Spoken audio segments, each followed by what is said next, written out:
Muy buenas tardes. Gracias por estar con nosotros una vez más en esta su programación en español del Canal 17. Les saluda Pedro Corzo, periodista de Radio Martí. Hace pocas semanas conversábamos con Jorge Fonseca, un viejo amigo, sobre Brasil. ¿Por qué? Porque Jorge Fonseca vivió en Brasil muchísimos años y conoce a profundidad ese país. Hoy vamos a conversar de nuevo sobre Brasil, también con Jorge Fonseca, pero nos acompaña un cubano que dio la batalla por la democracia y la libertad de Cuba en el propio Congreso brasileño, en una invitación que le hicieron, y allí, como decíamos en nuestra tierra, le cantó las 40 a aquellos que defienden la dictadura de los hermanos Castro. Me refiero a Carlos Jorge, el doctor Carlos Jorge, que está con nosotros en los estudios. Gracias a los dos por estar acá. Gracias a usted por invitar. Vamos a empezar con Carlos, Jorge, que primera vez que nos visita. Carlos, tu visión de lo que está aconteciendo en este momento en Brasil. Hoy acaban de renunciar varios ministros más al gobierno de la señora Rousseff. No obstante, ella viajó a Nueva York para un evento que hay que tiene que ver con el clima mundial. ¿Está lo suficientemente seguro el PT, el partido de gobierno de Brasil, y Dilma Rousseff como para dejar el país solo? No, ella está dando una muestra de seguridad que no existe, de tranquilidad que no existe. El gobierno de Brasil está en el aire y está próximo a desaparecer, tanto el gobierno como el Partido de los Trabajadores. En Brasil se ha institucionalizado la corrupción. Es un gobierno corrupto que ha tratado de corromper todas las bases sociales y de gobierno, dando propinas y pagando a diputados y pagando a empresarios, y todo esto se ha descubierto gracias a una gran operación y a un gran trabajo de un juez federal que se llama Sergio Moro, y la operación se llama Lavallato o Lavacarro en español, que ha descubierto todo este entramado de corrupción y lo ha puesto a la luz. Incluso en estos momentos hay más de 90 diputados procesados por esta operación. Hay 45 personas entre políticos y grandes empresarios, como el jefe de la Odebrecht. ¿Está preso? Está preso. Están presos en estos momentos, están condenados por corrupción dentro de la operación Lavallato. Y esto ha demostrado que el PT es un partido corrupto que ha institucionalizado la corrupción. El PT tiene 2 secretarios de finanzas presos, Bacari y el otro no recuerdo el nombre ahora. El PT tiene toda la alta dirigencia del PT antigua, como Dirceu, Genuino, Chulinque, están presos por otra operación anterior. Lo que se aprecia entonces, Fonseca, es que en Brasil hay una independencia de poderes, particularmente del Poder Judicial, del resto de los poderes del Estado. Sí, efectivamente, eso es notable sobre todo en esta operación que mencionó Carlos, la Lavallato, donde este juez federal, que no radica ni siquiera en Brasilia, es un juez de uno de los estados brasileños, del estado de Paraná, él vive en Curitiba, desató esta operación y, como bien dijo Carlos Jorge, ha puesto de relieve la cara real del Partido de los Trabajadores de Rousseff y de Lula da Silva. Inclusive este mismo juez es el que ha intimado, mandó a registrar la casa de Lula da Silva y lo intimó. Sí, lo acusan de que tiene un conflicto personal con Lula da Silva, algunas personas dicen eso. Él. Lo señalan como tal, o sea que es una cuestión como que no sería un juez, que sería recusado en caso de un proceso judicial porque ha mostrado un interés muy específico más allá de la justicia contra Lula da Silva. Aparentemente no, Pedro, es muy difícil yo dar garantías de que este juez no tiene esa situación personal con Lula, pero la historia de él es una persona muy joven, es una persona que nunca hizo política y las pruebas que tiene este juez contra Lula da Silva son palpables. Un apartamento que uno de estos empresarios corruptos que está en la cárcel le regaló, que no está a nombre a Lula da Silva, pero que todos indican porque ha habido lo que en Brasil se llama delación premiada, que es una persona presa, hace acuerdo con la fiscalía para decir todo lo que sabe. Y decir todo lo que sabe es que ese apartamento se lo regaló un empresario a Lula como una propina, un apartamentazo en la principal playa de San Pablo, del estado de San Pablo, que vale 2 o 3 millones de dólares, y que no está a nombre de Lula casualmente. Como no está a nombre de Lula, una finquita de recreo, que también Lula la ha visitado. Vale otros millones también. Exactamente, es decir, en realidad hay determinadas pruebas a partir de las cuales hay ese proceso con Lula. Dice la acotación por aproximación a la verdad, porque hay varios medios que están reflejando de que el señor, el juez, se ha dedicado enfáticamente a perseguir a Lula para destruir la imagen política de Lula. No que quiera decir esto que Lula sea inocente o no.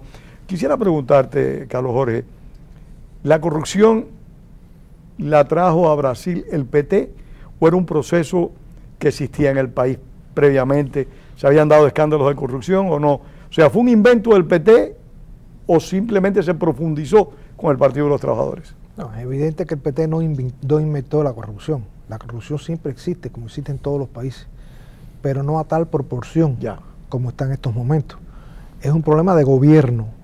Es una cosa inverosímil. La corrupción en Brasil viene a partir del 2002, que Lula toma el poder. Ahí se instituye una cosa que se llamó Mensalón, que dicen que no fue dirigido por Lula, pero ahora sí se estaban dando cuenta que la cabeza era Lula, si él era el presidente del país. Por supuesto. Y el secretario de Estado de él, José de Liceo, era el que dirigía esta operación, y su mejor amigo, su mano derecha de toda una vida. ¿Cómo él no va a saber que aquello existía? Aquel Mensalón consistía en pagar diputados para que esos diputados votaran a favor de las enmiendas y de las propuestas de ley que ellos hacían. Así tenían el respaldo de la mayoría en la Cámara y por lo tanto no tenían problema para gobernar. Eso se descubrió, hubo gente presa, muchos presos. Claro, la justicia, que decíamos que si no tiene el gobierno, el poder ejecutivo no tiene interferencia en la justicia en Brasil es muy lenta y sobre todo cuando llega al Tribunal Supremo. La mayoría de los miembros del Tribunal Supremo son nombrados por Lula y por Dilma. Muchos son, inclusive hay uno que era el abogado del Partido de los Trabajadores, o sea que responden a los intereses del poder ejecutivo. ¿Y cómo ha podido progresar tanto? Porque en realidad la democracia en Brasil todavía es fuerte. Hay una independencia de los tres poderes, más o menos, ¿no? Por ejemplo, cuando el Mensalón, dentro del Tribunal Supremo, ellos hicieron algunos ajustes para que las condenas de estos miembros del PT no fueran tan largas, sino que acortaron las condenas y así ellos podían cumplir la condena o en régimen abierto, o sea, en la casa, o tenían que estar un año, máximo 1 año y medio, y después los soltaban. Ahora es lo mismo. Por ejemplo, Lula fue nominado para tomar un ministerio, el Ministerio de la Casa Civil, que es el primer ministro en Brasil, por Dilma. Pero, ¿por qué fue esto? Sergio Moro estaba persiguiendo a Lula.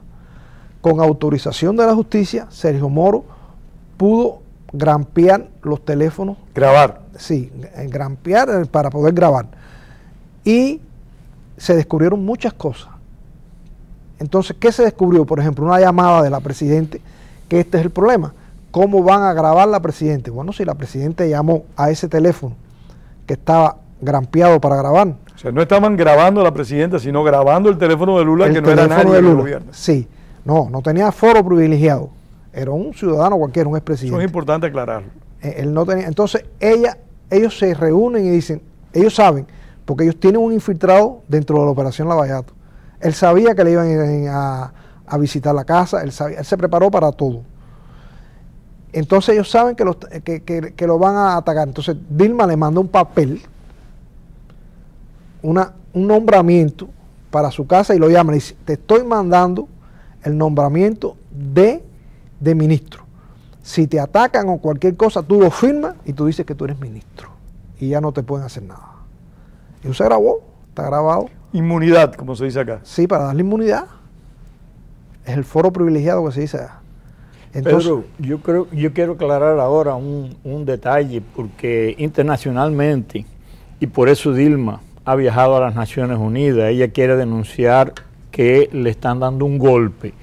Es, digamos, la respuesta del PT, porque hay pruebas contra ellos, irrefutables, pero ellos dicen que es un ¿Politizan golpe. el delito común, lo politizan? Lo que sucede es que las acusaciones por las cuales a Dilma Rousseff la están juzgando en el Congreso no son exactamente estas que estamos hablando.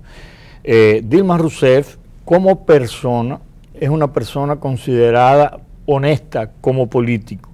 Dilma Rousseff no se le ha... no ha habido contra Dilma Rousseff una acusación. Pero, te interrumpo brevemente, eso mismo se pensó de Lula da Silva, de que no tenía ninguna implicación en la corrupción y se ha visto que la tenía. Correcto, pero bueno, la línea de razonamiento que quiero llegar es la siguiente. No ha habido nadie de delación premiada que la haya señalado con el dedo en la operación Lavallato. Sin embargo, Pedro, en Brasil hay una ley que se llama Ley de Responsabilidad Fiscal, que ya le ha costado la cabeza a varios gobernadores y a muchos alcaldes en Brasil. En síntesis, esa ley dice que no se puede gastar más de lo que el Estado recauda. Y esa ley, Dilma Rousseff la violó en el 2014, que fue el año electoral, para obtener dinero suficiente como para reelegirse. Ella hizo préstamos del Banco de Brasil que están prohibidos por la presidenta, y ella hizo lo que en Brasil se llaman pedaladas fiscales, como un pedaleo de bicicleta, le llaman allá, que las hizo a partir de resoluciones que ella hizo ilegales, que solo el Congreso podía autorizarlas, y el Congreso no las autorizó. Disculpa, entonces ella repitió esos delitos fiscales en el 2015, el año pasado, ya siendo presidenta de segundo mandato. Y la causa que hay contra ella es eso. Digo esto, Pedro, porque el secretario general de la OEA vino a público a decir que él no entendía por qué se estaba haciendo eso contra Dilma, porque no había acusaciones. Sí hay acusaciones, inclusive un jurista de los más destacados de Brasil, junto con una señora jurista también, profesora universitaria, son los que prepararon el régimen de acusaciones contra ella. Jorge, pero hay un punto importante, y lo leí en más de un medio informativo, y es que la defensa de Dilma Rousseff es de que otros presidentes, incluido Enrique Cardoso y el propio Lula da Silva, hicieron lo que ella hizo, y a ninguno de los dos se le acusó ni intentaron deponerlo del gobierno.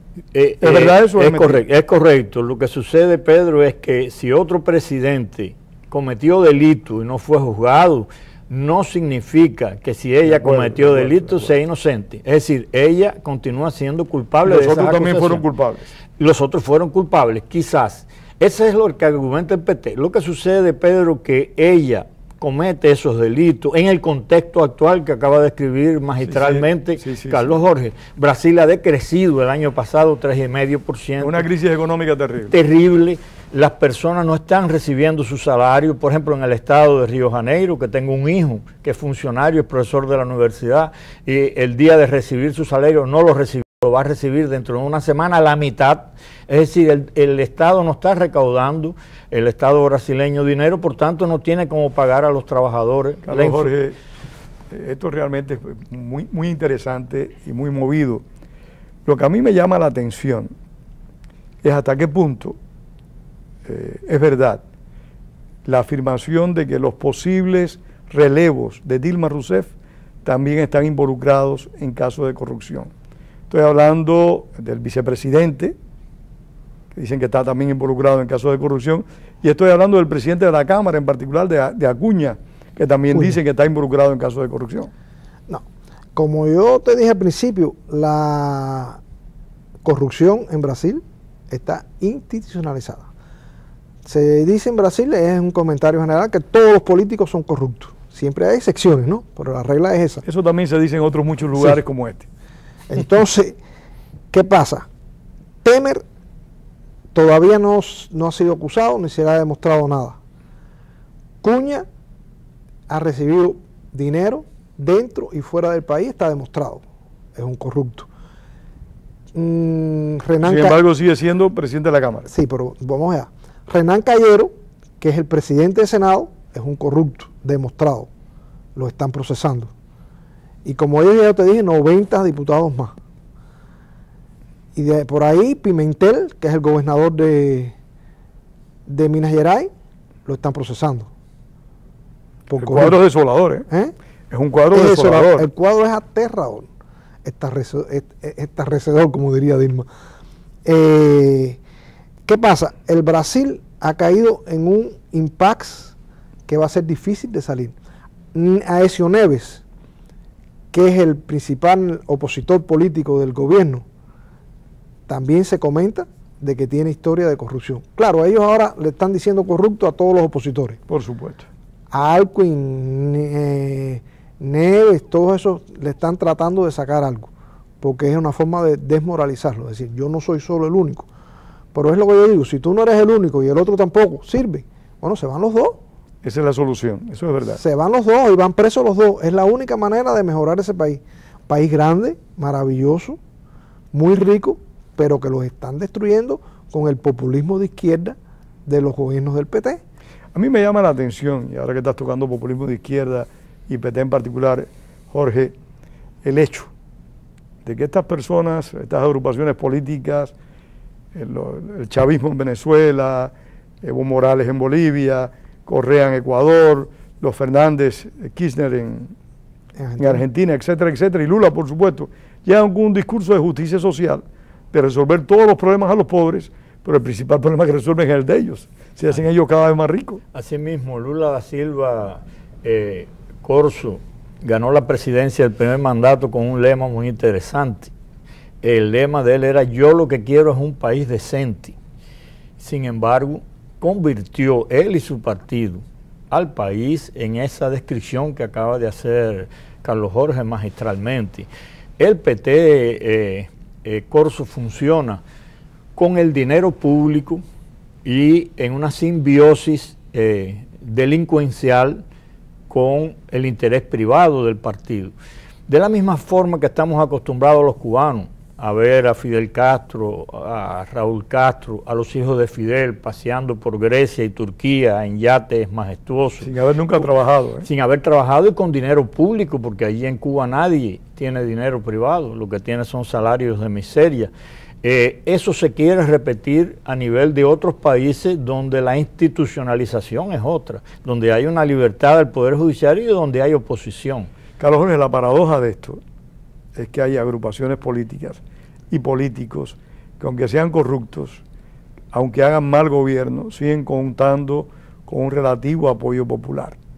Hoy yo vi una encuesta de Nicaragua donde le daban más del 60% de apoyo popular a Daniel Ortega, un corrupto confeso y expreso, aún antes de haber llegado a la presidencia en esta ocasión, cuando la famosa piñata. ¿Cuenta Lula da Silva con respaldo, con apoyo en Brasil, al menos potencial, para poder ir a unos comicios en el año 2018? Bueno, en estos momentos Lula da Silva tiene un rechazo de 50%. En la última encuesta pero a la hora de encuestar si van a votar en él o no, entre él, Marina y Aécio, él está en primer lugar, con un 18%. Marina en segundo y Aécio en tercero. Lula es un populista. Somos masoquistas, chicos. No. ¿Qué acontece? ¿Qué sucede? Por ejemplo, ahora... Tú eres médico, explícame. Hay manifestaciones en estos momentos a favor y en contra del gobierno. Las manifestaciones en contra del gobierno, que son mucho más numerosas, son espontáneas. O sea, no tan espontáneas porque se convocan, pero tú no recibes. Lo organizan los partidos de oposición, vamos a también hacer claro. No, ni los partidos de oposición, ellos no aceptan los partidos de oposición en estas manifestaciones, te votan. Las organizan movimientos sociales democráticos, como Brasil Libre, el movimiento Brasil Libre y otros movimientos. Qué bien. Hay, por ejemplo, Aécio Neves fue a una manifestación de eso y lo sacaron. Tienes que irte de aquí, no te aceptamos. Pero ¿qué sucede? Los grupos que apoyan al gobierno son pagados por el gobierno. ¿Tienen recursos? No, no es que tengan recursos, sí, tienen recursos del gobierno, pero le pagan 400 reales por ir a la manifestación, le dan comida y le dan alojamiento. Y para colmo, en la última manifestación trajeron bolivianos de Bolivia para hacer grupo. Pero Carlos, haciendo el papel de abogado del diablo, independientemente de esas manipulaciones sucias que puede hacer el PT, me hablaste de una encuesta, donde a pesar de los pesares, a pesar de estas acusaciones de corrupción, Lula da Silva tiene un porcentaje de apoyo superior al del resto de los potenciales candidatos. Eso habla muy mal. Eso es inconcebible. Déjame decir una cuestión ahí, Carlos, discúlpame, Pedro. El PT en Brasil, desde que Lula da Silva tomó el gobierno, tiene alrededor de un 30% de apoyo en la población. Es decir, es un apoyo... Núcleo duro. El núcleo duro de la población. ¿Por qué? Porque los sindicatos, es decir, es un partido que siempre fue sensible al aspecto social y ha creado un grupo de programas sociales. Cuando hay una elección de un alcalde, de un gobernador, para que un candidato del PT consiga elegirse, tiene que aliarse con otro partido. Nunca el Partido de los Trabajadores ha elegido un cuadro centro, ni en alcaldía, ni en gobernaturas, corriendo solo, sin alianza. Y de hecho, nosotros tenemos izquierda en Brasil triunfante a través de Lula da Silva y Dilma Rousseff, porque se alió al mayor partido que existe en Brasil, que es el Partido del Movimiento Democrático, que es el del vicepresidente, que es el de Temer. Temer era el presidente. Desgraciadamente ese partido no ha tenido, desde José Sarney, que es de ese partido, una figura nacional destacada. Inclusive Sarney no era nacionalmente destacado. Él tomó la presidencia porque era el vicepresidente. La muerte del anterior. Exactamente, del abuelo de Aécio Neves, de Tancredo Nieves, que fue quien sacó la presidencia con... Pero bueno, no ha tenido Fue el primer presidente posterior a la dictadura. Posterior a la dictadura, exactamente. Tancredo Nieves. Con las elecciones directas ya. Sí, sí, con elecciones directas. Exactamente. Entonces, ¿qué sucede? Tenemos Lula da Silva 2 mandatos y tenemos Dilma Rousseff en esta crisis terminal, concuerdo con lo que dice Jorge, nadie la salva, precisamente porque se apoyó en ese partido. Es un gran partido que ni siquiera es de izquierda, Pedro, es un partido de centro-derecha. ¿Y ese partido no fue el mismo que apoyó a Lula da Silva? Ese mismo. Lula da Silva fue presidente 2 mandatos por ese partido. ¿Cómo estarán esos líderes políticos? Le pregunto a los dos y me contesta primero Carlos. Esos líderes políticos internacionales como el mismo presidente Obama, la Angela Merkel, que casi canonizan a Lula da Silva, porque Lula da Silva se convirtió en los foros internacionales en una especie de vedette, de hombre capaz de resolverlo todo, con un discurso de justicia social, que había sacado al Brasil de una gran pobreza. ¿Cómo tú crees que se encuentren esos líderes políticos que casi lo canonizan?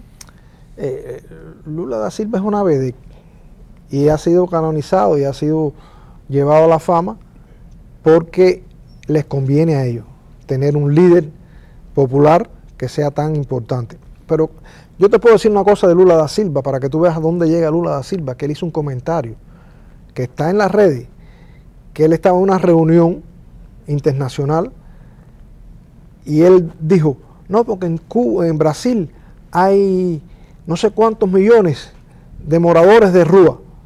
Y entonces el que estaba al lado de él, que era un director, el dueño de la televisión O Globo, le dijo, Lula, si hay tantos moradores de rúa, no se puede caminar por la calle. Dice, pero no importa, yo dije eso y me creyeron y me aplaudían. Y entonces él reconoce que dice mentira y lo siguen aplaudiendo. ¿Por qué, Jorge, la izquierda en general, y en este caso Rousseff y el PT en particular, cada vez que tienen un problema político donde se nota que hay rechazo, al menos de una parte importante de la población, al proyecto, siempre tildan a sus rivales de golpistas? O sea, de gente que lo que quieren es la violencia y desestabilizar el país. Ese es el método de la izquierda, de la misma manera que en Cuba Fidel Castro culpa al imperialismo norteamericano, el trauma en Brasil fue el gobierno militar, que el gobierno militar se sabe que dio un golpe de Estado cuando a un gobierno popular electo democráticamente, y entonces la principal acusación, el lobo en Brasil, es el golpe de Estado. Por eso siempre salen diciendo golpistas. Por ejemplo, Maduro en Venezuela ni siquiera habla de golpe, dice que le van a hacer un atentado, que lo quieren asesinar, que le van a hacer. Es decir, esas son estrategias que la izquierda usa con bastante frecuencia. Carlos, si Dilma Rousseff es destituida, ¿habrá paz en Brasil o desestabilización? ¿Entrará Brasil en un ciclo similar al que lamentablemente ha vivido Argentina por décadas, que cuando los peronistas no gobiernan, no dejan al otro gobernar? Siempre la oposición del PT ha sido de cuanto peor, mejor. El PT como oposición... ¿Es bueno? No, sí. Es malo. Es malo. Porque ellos... Pero muy eficiente. Es bueno en ese sentido que funciona. Sí, funcionan como oposición, pero lo que tratan es de desestabilizar el gobierno, sí, el país. Porque ellos creen que mientras más lo desestabilicen es peor para el presidente, ¿no? Si Temer toma la presidencia, como parece todo indicar que la va a tomar, yo estaba hablando con Jorge antes de empezar el programa, yo no tengo mucha esperanza con Temer. Pero siempre yo creo que va a ser mejor que Dilma y que el PT. Aunque el partido, el PMDB, es un partido que siempre ha sido un partido de gobierno. Si gobierna Fernando Enrique, ellos son del gobierno. Si gobierna el PT, ellos son del gobierno. Pero la cuestión está más allá de la persona que asuma el control nominal del país. Mi pregunta es, ¿habrá desestabilización? ¿Habrá caos? ¿Dejará el PT gobernar a quienes asuman la conducción del país? ¿Permitirá que se produzcan los comicios cuando correspondan dentro de un marco de tranquilidad y de justicia? Sí. Yo creo también que sí va a haber estabilidad social. Inclusive parte de la desestabilización, Pedro, se debe a la situación crítica en la economía. Y mientras esté Dilma o un representante del PT en el gobierno, la economía brasileña no se va a levantar porque nadie va a arriesgar su dinero para que estas personas se los roben. Se robaron miles de millones de dólares, Pedro, no fue un robo de 6 o 8 millones. Se robaron miles de millones de dólares. Es decir, es una cifra prácticamente incalculable.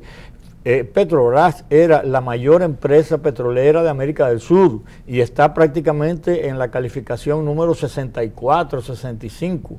Es algo parecido a lo que pasó con PDVSA. 30 segundos que se nos acabó el tiempo. Pedro, déjame decirte una cosa. El PT ha llevado el Brasil a la ruina. La inflación está en 10, que la meta era 6. Se acabó. Se acabó el tiempo. En otra oportunidad seguiremos conversando de Brasil. Gracias a Jorge Fonseca y a Carlos Jorge por haber estado con nosotros, y gracias a ustedes por compartir este tiempo. Recuerden, como decía el apóstol José Martí, la palabra es para decir la verdad, no para encubrirla. Tengan todos muy buenas tardes.